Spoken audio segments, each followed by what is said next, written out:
Hello and welcome back to One Comic Book a Day, where I really nicked my face shaving. I was trying something different, but it really blew up on my face, or slashed my face.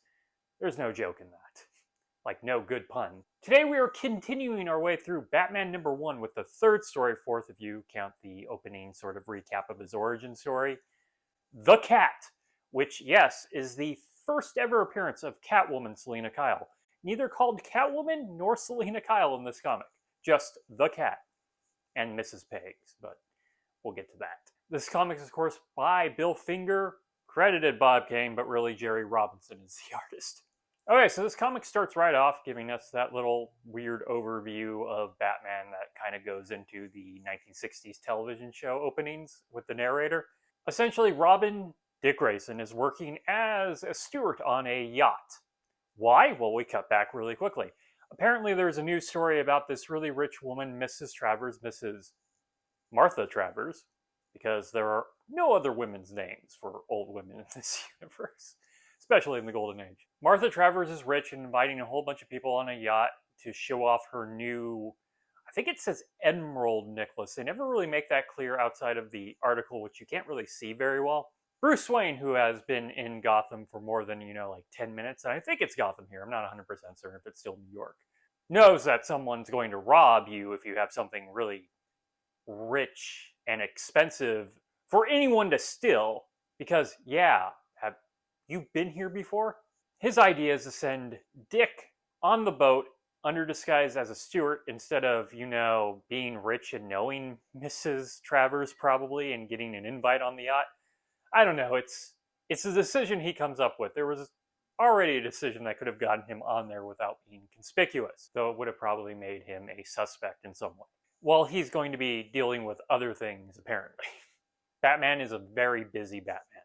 So Dick starts doing his little investigation around the boat, overhearing several things. We know Mrs. Travers has a nephew who's constantly borrowing money from her. He's also brought in his old neighbor named Mrs. Pegg, who had a sprain on her ankle, and he's been helping her, so he invited her.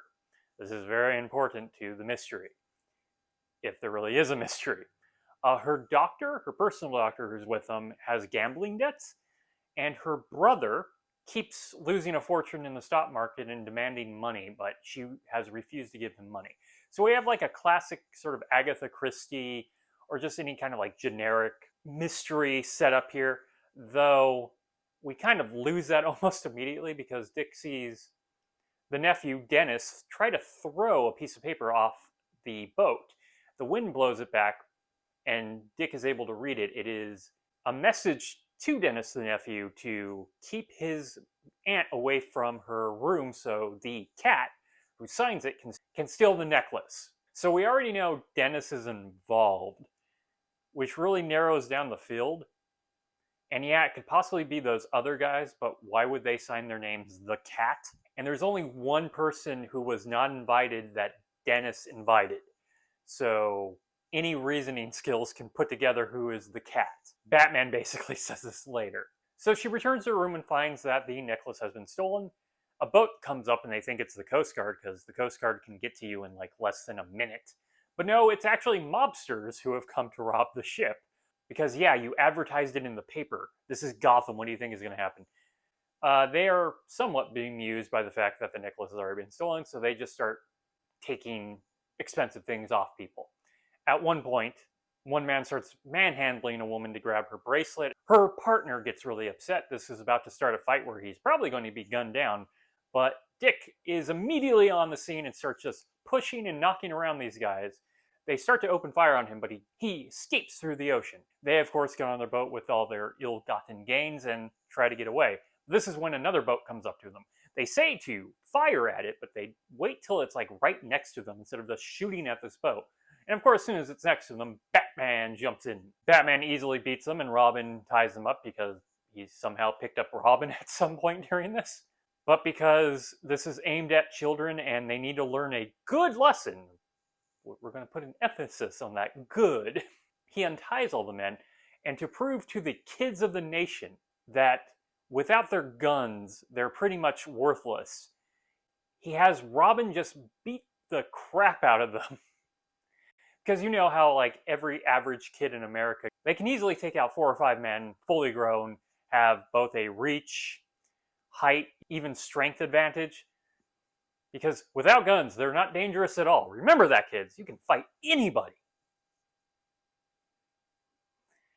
I hope some kids weren't killed for that. He returns to the boat where they're having a masquerade ball instead of being, upset or going back after all the robbery that's taken place. People assume Batman, who shows up in his natural posing positions, is just someone in a costume, and they award him the grand prize immediately for being the best costume. He instead pours all the jewelry and everything back into the trophy. As he does that and everybody realizes he's actually Batman, the fire alarm goes off, but it's immediately told to us by the captain that it's a false alarm, there is no fire. Mrs. Peg immediately realizes this was all planned to catch her, and she's going to run to the boat at this moment. Okay, I sort of understand this plan. Pull the fire alarm, she runs to a boat, proving she's not old. But she didn't seem to really do that, or at least we didn't see that at the time. She tries to run for it after she finds out that it was a false alarm. Like, she could have just hurried with everybody else to the boats. I don't know why she gave it away so easily, other than being incredibly stupid in this moment. Robin stops her, and Batman immediately reveals that the cat is actually not an old woman, but a beautiful young woman who has the necklace wrapped around her ankle using the bandages to hide her strained ankle, which is somewhat seductive when Batman is taking that necklace off.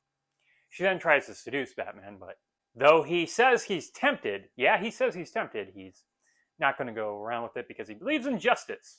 They take her on the boat and start driving away, where she immediately tries to escape. Robin tries to grab her, but Batman gets in his way. When she's escaped, Robin sort of points out that he thinks Batman did it on purpose, and then he just starts talking about how beautiful her eyes were and how his own girlfriend, Julie Madison's eyes are beautiful, and he has a date with her later. So Batman was thirsty on Maine and let a jewelry thief escape, a cat burglar to say. But as a Batman story, and a Batman story that's about 14 pages long, I actually really enjoyed this one because this one just kind of really builds up the Batman appearing kind of story. Like, there's legitimate rising action. Unfortunately, the mystery is kind of destroyed by it being revealed that Dennis is working with someone known as the Cat. It only leaves like one option really, and we already know a specific person is involved, which is just going to simplify things way too much instead of just letting it be a full-on mystery. It kind of reminds me of those Sherlock Holmes stories where he sends Watson and doesn't arrive till like halfway through the story, like the Hounds of Baskerville. Okay, so that's it for Batman #1, The Cat. If you enjoyed this video, please like and subscribe. Hit the bell icon to get notifications when a new video goes up. I do this Monday through Friday, but Mondays through Thursday I cover either Action Comics, Superman story, or one Superman story in a Superman comic. So join us next time. Same Bat Day, same comic book channel. Bye!